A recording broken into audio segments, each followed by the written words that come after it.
Indiana had 9 road games moved to larger arenas last year, but just 4 so far for 2026. WNBA teams are moving more games to different arenas this upcoming season, but Caitlin Clark and the Indiana Fever have significantly fewer of those games. The WNBA's regular season schedule announced Wednesday, including 19 games moved to different arenas, up from 9 games down to 4. That doesn't happen by accident. Last season, the Indiana Fever had 9 road games shifted into larger NBA arenas to handle the overwhelming demand driven by Caitlin Clark. This season, just 4. At the same time, the league actually increased the total number of arena moves from 15 to 19 games overall. So if fan interest is supposedly at an all-time high, why are fewer Fever games being showcased in bigger venues? The numbers don't line up, and they demand an explanation. The Washington Mystics, Connecticut Sun, and Atlanta Dream each moved 1 game against Indiana last year, but none for the upcoming season. The New York Liberty, Portland Fire, Mercury, Valkyries, and Minnesota Lynx are already in NBA arenas, removing any need to move games for bigger crowds. Is part of this due to injuries? Well, they would like you to believe that, I think. They would like you to believe, oh, well, she got injured last year. We don't want to move. We don't want to commit to a bigger arena. God forbid. This is where the league's official reasoning starts to crack. Teams want fans to believe the decision is about injury risk. Caitlin Clark missed most of last season after suffering a groin injury at TD Garden on July 15th.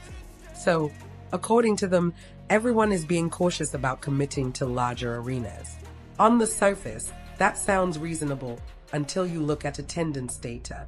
Even after Clark announced she wouldn't be returning, those relocated games still sold out. The Fever averaged 15,884 fans at road games last season, which was more than 4,000 higher than any other team in the league. And remember, Clark only appeared in 3 of the 9 move games before she got injured. The demand didn't disappear when she did. You have names like Renee Montgomery, part owner of the Atlanta Dream. Names like Sheila Johnson, part owner of the Washington Mystics. Sheila Johnson, the same person who threw a fit that Caitlin Clark was named Time Magazine's Woman Athlete of the Year. And she said, why give it to Caitlin Clark? Let's give it to the whole entire league. If you ask me, this is a subtle play from folks like Sheila Johnson and Renee Montgomery. Because at the end of the season, they decreased the amount of Fever games that have been moved to bigger arenas. Yet in totality, they increased the league from 15 games to 19 games. Now let's talk about who's actually making these calls.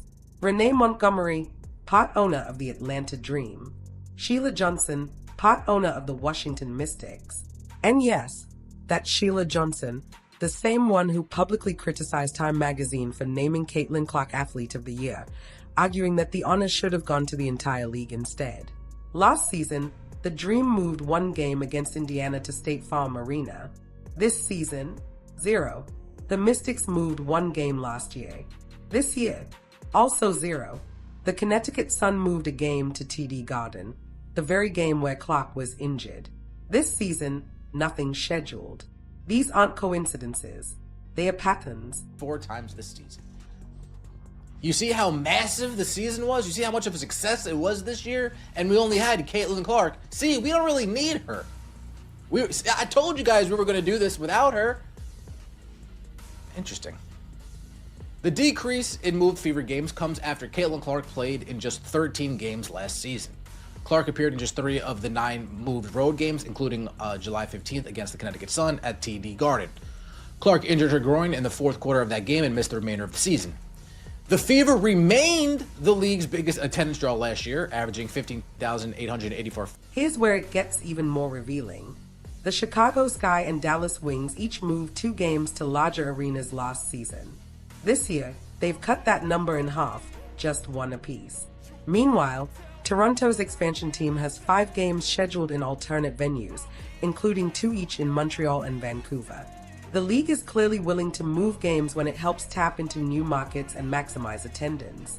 They're just being far more selective when it comes to games involving the Fever. The math tells the story. Total move games increased from 15 to 19. Fever games in big arenas dropped from 9 to 4. That's not about injuries. That's strategy. Sports. But teams could still change course before the WNBA regular season starts. I think that is likely. It's easier to say, oh, we're gonna show everybody that we know this league is good with or without Caitlin Clark. We're gonna prove it. But once you talk to your owner buddies and they say, look how much we made. I mean, Indiana Fever came to town. Look how much we're making, right? Once Renee Montgomery and Sheila Johnson talk to the owner of the Las Vegas Aces, talk to the owner of the Chicago Sky, and they say, hey, what was that gate looking like? Oh, damn. Now look closely at the 4 Fever games that were moved. July 5th against Las Vegas, August 8th against Chicago, August 18th against Toronto, August 20th against Dallas. Notice the pattern. Every single one of these games is deep into the season, long after the initial media frenzy fades. Last year, the league front-loaded 9 Fever games in NBA arenas to cash in on peak Caitlin Clark hype right out of the gate. This year, they are betting they can generate early season buzz without her and then deploy those big arena games later when the timing feels safer. And there's another factor no one wants to talk about. The collective bargaining agreement still isn't finalized. The 2026 season is legitimately at risk of not starting on time. From an NBA arena's perspective, why lock in WNBA dates early when the league schedule itself is uncertain? Those dates could go to Jonas Brothers concerts, Taylor Swift tours, or Luke Bryan shows, events that guarantee massive returns. If those don't book, fine, you slide in a Fever game later. But you don't commit early when the risk is on your side. Season against the Fever. The 2025 schedule was released 2 months earlier. The Dream announced in March that their game on May 22nd against Indiana would be moved to the State Farm home arena, home of the NBA's Hawks. The Wings announced a week later that they moved a game against the Fever to American Airlines Arena. A Dream spokesperson tells Front Office Sports that they are always exploring new opportunities. The 2026 WNBA season remains in jeopardy of not starting on time, as the league and its union have yet to come to terms on it. History backs this up. In February 2025, the Chicago Sky announced they were moving their first 2 games against the Fever to the United Center, even though the schedule had already been released 2 months earlier in December. In March, the Atlanta Dream followed by moving their May 22nd game against Indiana to State Farm Arena. A week later, the Dallas Wings did the same, shifting a Fever matchup to the American Airlines Center. None of these decisions were made when the schedule initially dropped. They came later, once teams reassessed the financial upside. A Fever spokesperson told Front Office Sports they couldn't comment on what other teams may decide regarding venue changes, but confirmed that teams still have the option to adjust before the season starts. Translation: expect more announcements as tip-off approaches and owners realize how much money they are leaving on the table. There's no CBA deal reached. If I'm an owner of an NBA arena, if I'm in charge of selecting what events gets put in these arenas, well, without a CBA deal reached, why would I want to start already Xing out dates with potential WNBA games when I can keep those dates open for when a Jonas Brothers come to town, when a Taylor Swift comes to town, when a Luke Bryan or whoever come to town? Why would I start Xing out these dates? I wouldn't. It's not smart. I want to keep those dates open as long as I possibly. And this is where ownership groups are stuck in an uncomfortable position. On one side, you have figures like Renee Montgomery and Sheila Johnson who have been vocal about the idea that the league's success isn't dependent on any single player. They've pushed this narrative hard, that the WNBA was always on a growth trajectory and Caitlin Clark simply arrived at the right moment. It's about pride. It's about legacy. It's about refusing to let the league's breakthrough story be reduced to one name. But then you talk to owners like those of the Las Vegas Aces or the Chicago Sky, and they'll tell you exactly how much revenue they generated when the Fever came to town last season. Those numbers don't lie. When you move a game from a 7,000-seat arena into a 20,000-seat NBA venue and sell it out, that's not incremental growth. That's transformational money, especially for franchises that have been operating in the red for years. Those dates open for possible bigger events. And if nobody takes those dates, fine. Then we'll slide a couple Indiana Fever games in here. But until then, we're keeping these dates open. Let me know your thoughts in the comment section below. I appreciate all the support. Like the video, let me know your thoughts. Subscribe to the channel, that would mean so much to me. See you next time, and as always, take it easy. So now you're looking at a clear tension between the narrative some owners want to promote and the financial reality every owner eventually has to confront. The compromise they've landed on is subtle but calculated. Schedule fewer fever games in large arenas early in the season. Frame it as injury precaution or long-term strategic planning. Then sit back and observe. If attendance remains strong without Caitlin Clark driving massive crowds, they can confidently say, "See? We told you this league isn't built around one player." But if attendance dips and revenue starts to feel the hit, they already know the playbook. Quietly announce more venue changes in February and March, exactly like they did this year. It's a hedge, a controlled experiment. They are testing whether the WNBA can truly sustain record-breaking attendance without leaning heavily on the Caitlin Clark effect. And if the experiment fails, they've built themselves an escape hatch. Here's why that strategy is risky. Last season, even with Caitlin missing most of the year, the Fever still led the entire league in road attendance by a massive margin. Nearly 15,880 fans per game, compared to roughly 11,000 for the next closest team. And those games weren't selling out because of late season hype or injury speculation. They sold out before the season even started, before anyone knew she'd get hurt. That demand was real, organic, and sustained. This year, however, teams are betting that demand will transfer to other storylines. The Toronto expansion, the return of the Portland Fire, new rivalries, new stars, new narratives. Maybe it works. Maybe fans who discovered the WNBA through Caitlin Clark last season are now invested enough to follow the league more broadly. Maybe temporary curiosity has turned into permanent fandom. Or maybe the league is about to relearn an old truth. Star power still matters, casual fans need a hook, and sustained growth usually takes more than a single breakout season. The media strategy adds another layer to this. The WNBA and Nielsen both pointed to record viewership in year 2. Even though Caitlin only played 13 games.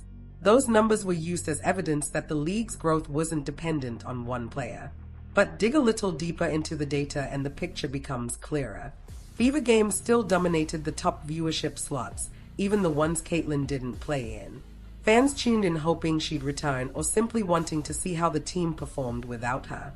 This season, with fewer Fever games placed in marquee venues and premium time slots, we're going to get a much cleaner read on what the baseline audience actually looks like. Are viewers tuning in for WNBA basketball as a whole, or are they tuning in for specific stars and storylines?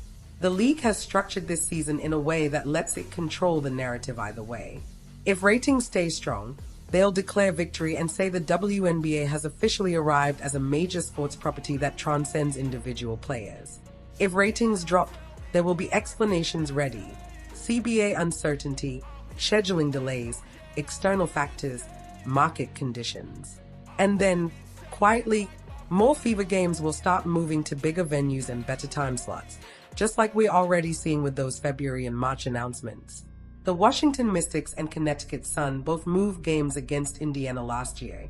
This season, nothing is scheduled yet. But watch what happens in late winter when those teams compare projected revenue to what they earned when the Fever came to town last year. Watch how fast injury concerns and scheduling challenges disappear when financial pressure shows up. Because that's the reality of professional sports. Pride and narrative matter, until they start costing real money. You can talk endlessly about inevitable growth and collective success, but when you're staring at the difference between selling 7,000 tickets and selling 20,000 tickets, when premium seating and corporate sponsorships are on the line, the math becomes very simple, very fast. Sheila Johnson can object to individual recognition. Renee Montgomery can push the collective growth narrative. But they are both businesswomen, and businesswomen follow revenue. The question isn't whether the Caitlin Clark effect is real. Attendance numbers and viewership data already answered that. The real question is whether the league is willing to fully capitalize on it, or whether pride and politics are going to limit its own growth. Right now, the WNBA is trying to have it both ways, publicly claiming that growth isn't about one player, while privately scheduling just enough Fever games in big arenas to capture a portion of that revenue. It's a middle ground that satisfies almost no one. Fans are frustrated by limited opportunities to see Caitlyn play in person. Owners who want to maximize revenue are leaving money on the table. And the league is running an experiment that could backfire badly if attendance and viewership drop without star power driving interest. Toronto's expansion gives them cover. They can point to 5 move games and say, "Look, we're growing. We're reaching new markets." This isn't about any one player. But Toronto's success doesn't answer the core question. Did the WNBA experience a Caitlyn Clark-driven spike that's about to normalize? Or did she unlock a new, sustained level of interest that persists regardless of her health and availability? We're about to find out. And the league has designed this season so it can claim success either way, even if the underlying financial reality tells a different story. So keep an eye on those February and March announcements. Watch which teams suddenly decide they can move games to bigger venues after all. Pay attention to how the narrative shifts if early season attendance doesn't match last year's numbers. Because right now, the WNBA is betting it can prove it never truly needed Caitlyn Clark. It's betting that growth was inevitable, that she just arrived at the perfect moment, and that the league will thrive whether she plays 13 games or 40. It's a bold strategy. It might even be the right long-term vision. But it's also a gamble that could cost millions in revenue this season while they try to prove a point. And in professional sports, expensive lessons about pride and narrative tend to force very fast course corrections. So keep watching the schedules. Keep tracking which games move to bigger venues. Because the gap between what the league says publicly and what teams do privately is going to tell you everything you need to know about whether this strategy is actually working. What do you think?